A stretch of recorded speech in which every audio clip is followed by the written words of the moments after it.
You silly free traders, you think protectionism is something alien and strange, but it used to be the American way. US industries grew so powerful because they were protected behind high tariffs. That's dead wrong. Yeah, tariffs have varied throughout American history, and after the Civil War until the early 20th century, they were very high indeed. But is that the reason why the US economy grew so fast at that time? One of the world's leading trade economists, Douglas Irvin, recently looked into this, and no matter how hard he tried, he didn't find any connection. Interestingly, US productivity growth was the fastest in non-traded sectors like services, communications, transportation and utilities, not in manufacturing and agriculture where the high tariffs applied. Irvin instead explains the American growth at the time with a large, open and integrated national market, large-scale immigration and the development of financial markets. It seems like the tariffs were a modest drag on growth because they allowed more inefficient firms to survive and increased the price of inputs and capital goods. So they cost something like 0.5% of GDP annually. It seems like the major effect of the tariffs was that it allowed trusts and monopolies to grow without being challenged by foreign competitors. And you know what? Obviously, people blamed these monopolies later on free markets and free trade.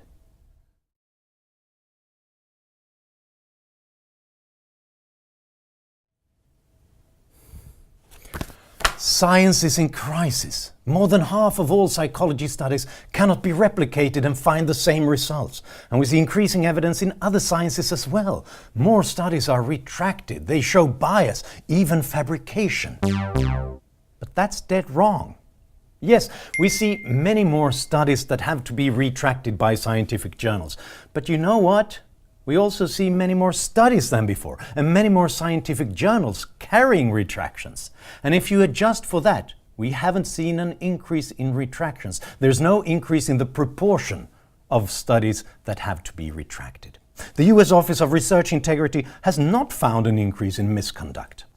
Yes, there is that landmark finding about psychological studies, that many of them cannot be replicated and find the same results. But there's something strange about that study. They didn't really replicate all those studies. They often used remarkably different methodologies. For example, a study that measured Americans' attitude toward African Americans was replicated with Italians. A study asking Israelis to imagine military service was replicated by asking Americans to imagine a honeymoon. When another team looked at nothing but replications that used the original method, the number of failures was what you would expect to observe by chance. So perhaps this is a failure of the replications, not of the originals.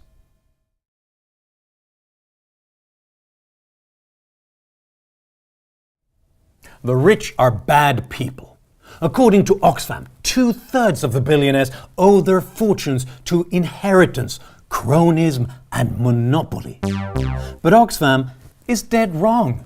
Again, they often are. Aren't they watching this Dead Wrong series?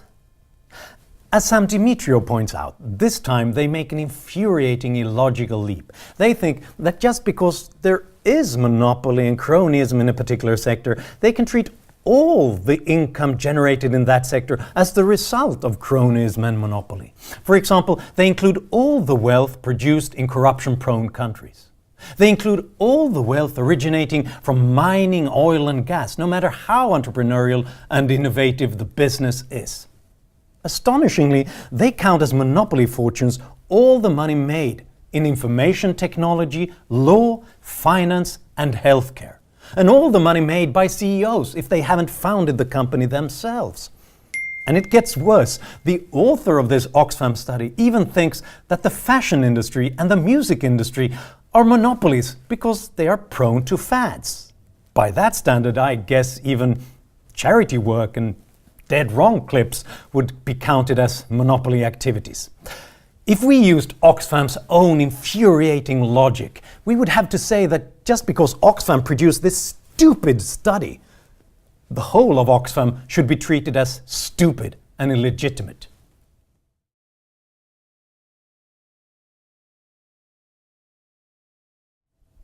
People voted for Trump because they were globalization's losers, the left behind, those who had lost their jobs or feared for their incomes or were hurt by trade, yada, yada, yada.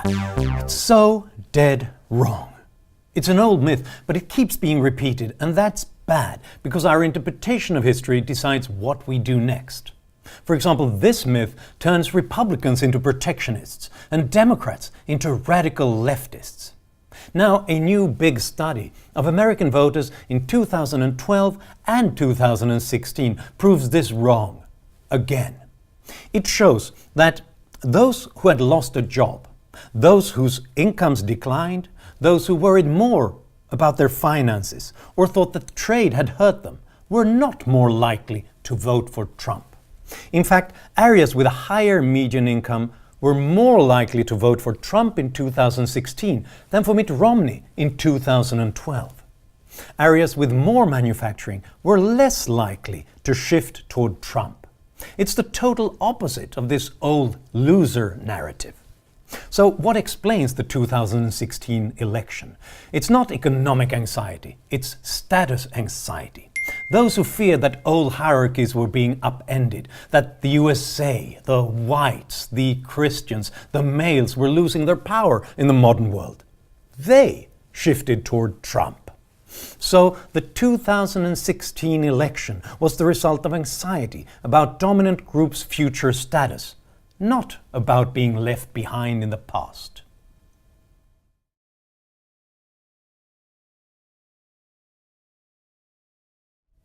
Our hunter-gatherer ancestors were lucky people. They didn't have to work more than 12 to 19 hours a week for food, and they had decent health and seemed peaceful. It must have been mankind's happy childhood. But that old myth is just dead wrong. As William Buckner recently documented, many early studies of hunter-gatherers tried to romanticize them to prove a point about noble savages and the evils of modern industrialization. But it's contradicted by the data.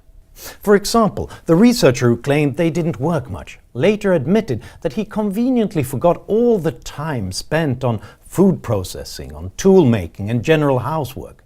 When that was included, they had to work more than 40 hours a week.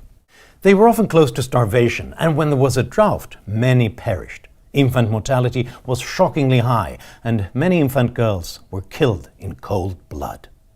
Life expectancy was between a quarter and half of what it is today, partly because many of those hunter-gatherer groups had rates of violent death close to modern countries in warfare. The hunter-gatherer's life might not have been solitary, but it was nasty, brutish, and short.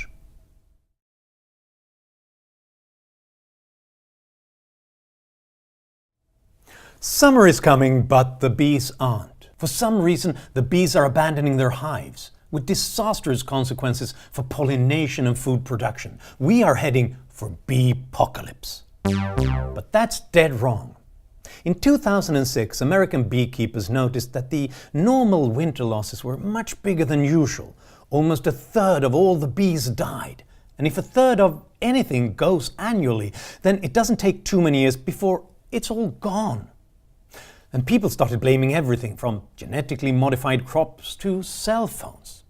So what's the situation today, 12 years later? Are the bees gone? Far from it.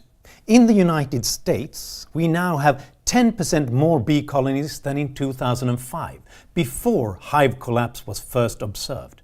And globally, according to the United Nations Food and Agricultural Organization, there are 15 million more hives than in 2005.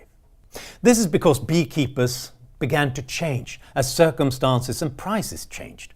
For example, they often created 2 new hives by splitting an old one and buying a new fertilized queen bee for $20. And since one queen bee can lay almost 2,000 eggs a day, this colony grows quickly. So it seems we didn't just underestimate the bees, we underestimated humans.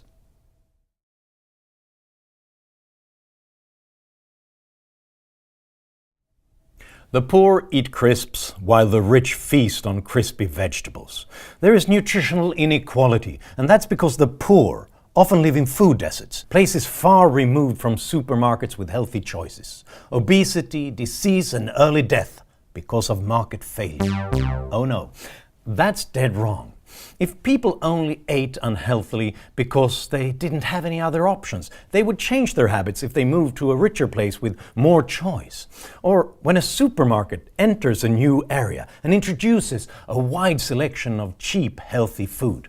But 3 researchers recently looked into both kinds of events in the United States, and they found that most people just kept eating whatever they ate before. When low-income households get the same food availability of the rich, it only reduced nutritional inequality by 9%. 91% remained unexplained. So, is it just too expensive to eat well? I don't think so. I prefer beer and a burger to whole grain and non-fat yogurt, but it's not because it's cheaper, because it isn't. In fact, when you exclude fresh produce that has traveled a long way, a healthy food basket costs 8% less than the unhealthy food basket. So, it's not you, it's me. It's not your supply, it's my demand.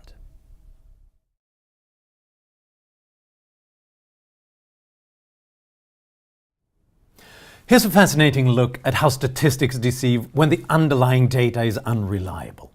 Does the US have the highest rate of maternal deaths of all rich countries? It sure looks like it. Its rate is 5 times higher than that of Britain's. Lies, damn lies, and dead wrong. How do we measure maternal deaths? It's supposed to be deaths from complications of a pregnancy. But doctors registering deaths has to choose a course from thousands of possibilities.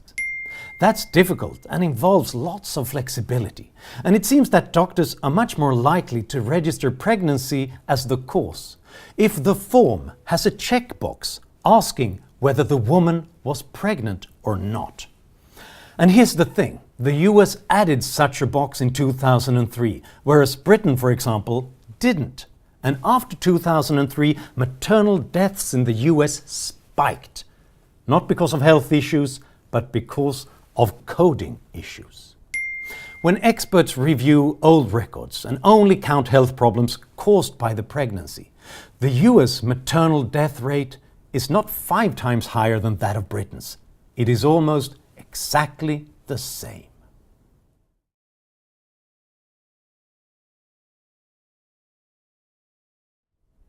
Even in these partisan times, one thing unites Republicans and Democrats, CEOs and trade unions. They all agree that China hurts innovation in the West. But they're all dead wrong. Sure, China steals intellectual property, just like we did when we were poor. And many conclude that US companies respond by reducing innovation based on data until 2007. That was always a little bit surprising because European data showed the opposite.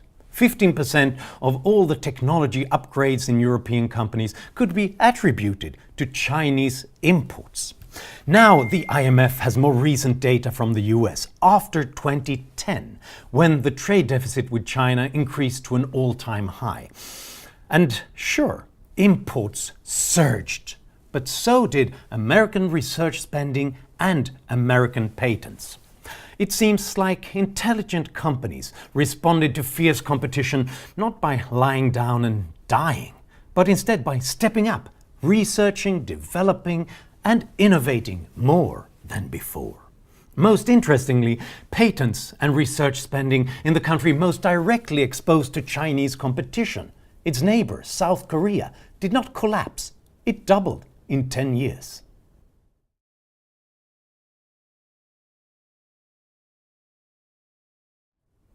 You've heard this before. Global warming is not just bad in itself, it's also a leading cause of violent conflict and civil war. But it turns out it's dead wrong. 2 researchers looked into climate variations in East Africa since 1963, an extra vulnerable region because it's both very poor and very hot. And their surprising conclusion was that climate changes played little or no part in conflicts or the total displacement of people. Instead, they found three causes of conflict: rapid population growth, political instability, and low or negative economic growth. Apparently, people who are free and prosperous are able to adapt to problems, even climate-related ones. And one possible conclusion is that attempts to combat climate change that would result in economic stagnation would cause more conflict than climate change does. Obviously, this does not mean that climate change is unproblematic, and regional droughts did contribute to the number of displaced people who sought refuge in other countries. But global warming is bad enough in itself. We don't have to blame all the world's problems on it.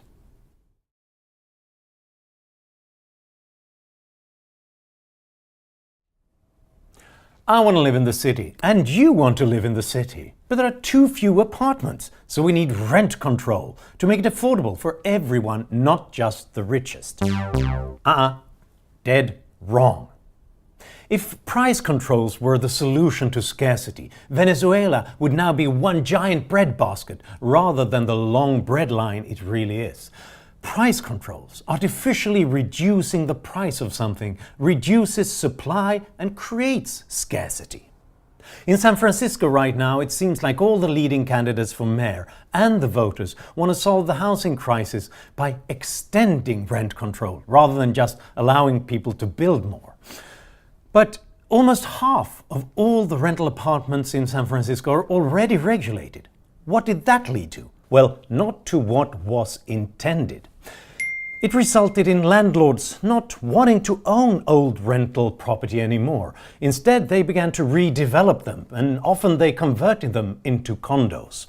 As a result of rent control, the supply of rental housing in San Francisco declined by 15%. And paradoxically, because of this shortage, rents were actually pushed up by more than 5% citywide. And on the informal market, you have to pay even more.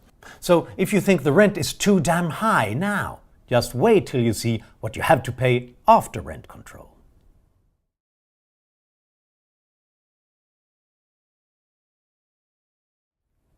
We never got to experience the end of history. The dictators returned. The authoritarians are at the gate. Democracy is dead or dying. Luckily, that's dead wrong. Liberal democracy isn't going anywhere soon.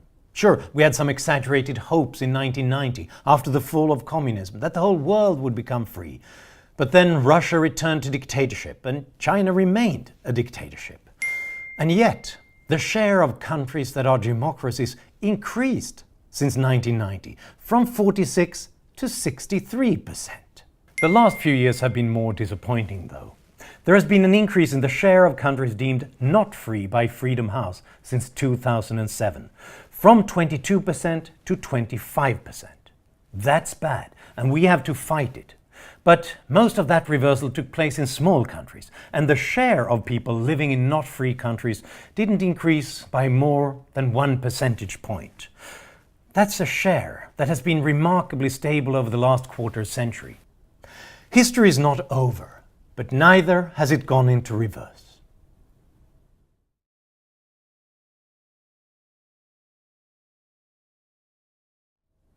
Donald Trump used to say that he wanted high tariffs on the EU to stop cheap goods. Now he says he wants it to punish Europe for its even higher tariffs. We charge 0 and they charge 10, 25, even 100%. But that's dead wrong, Donald. The particular pattern of tariffs vary between countries according to local preferences and special interests. So, yes, the EU has higher tariffs on cars, but the US has higher tariffs on trucks. The EU has higher tariffs on many agricultural goods, but the US has higher tariffs on shoes and textiles. So it's more important to look at averages, and they are remarkably similar. The average EU tariff level is just 0.6 percentage points higher than the US. And if you count the actual tariff paid, EU exporters to the US pay 0.2 points more than American exporters. Now, these averages hide some crazy tariff spikes on particular goods, but those exist on both sides of the Atlantic. We also have non-tariff barriers, like the EU's de facto ban on genetically modified crops. But the US blocks foreign ships from domestic trade routes and forces all federal projects to buy American. So yes, the EU is too protectionist. And the US is too protectionist. And then rule number 1, don't do even more harm than you already do.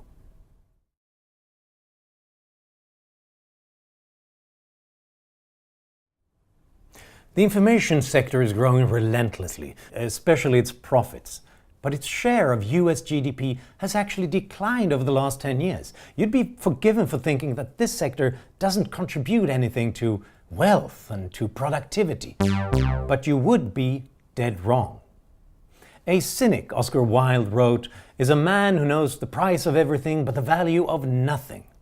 And the same thing can be said for our GDP measurements. Because we know exactly how much we pay for stuff, but it's very difficult to estimate the value we get from things that we get for free or almost for free. So when we replace physical goods we paid for, maps, cameras, calculators, encyclopedias, with digital versions that are almost free, it looks like GDP and productivity declined. But for the consumer, it means getting much better quality, greater variety, almost for free. It's possible to measure this consumer surplus by asking people how much they would demand to go without a particular service for a month. And then it turns out that we value search engines at almost $18,000, email services at more than $8,000, and digital maps at $3,600. If we were to include just those 3 services in our GDP, then GDP per capita just increased by 50%. And hey, what about these dead wrong clips? You get them for free. How much would you demand to go without them for a month? Huh?